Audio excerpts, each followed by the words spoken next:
January the 27th, the blizzard of 2015 is now ranked number 1 for snow in some parts, having left 36 inches of snow in eastern Massachusetts and were reported across southeast New Hampshire and Maine.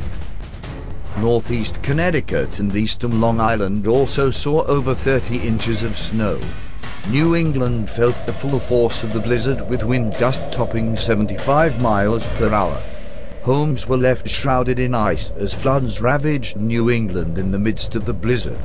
Communities of Marshfield and Scituate flooded after waves breached the sea wall, prompting the National Guard to rescue many people from the pending destruction.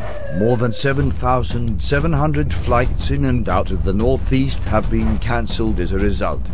Storm surges in southern Massachusetts were reported as high as 5 feet. The Atlantic coast experienced flooding from South New Jersey to Maine. The town was cut off and evacuated.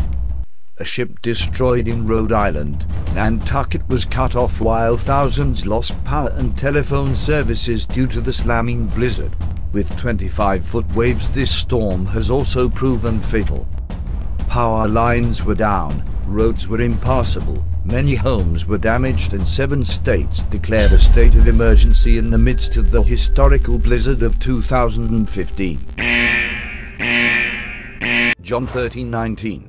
Now I tell you before it come, that when it is come to pass, ye may believe that I am he. Prophecy, December 14, 2014. In the spirit, a major storm is heard. It will hit eastern USA shortly.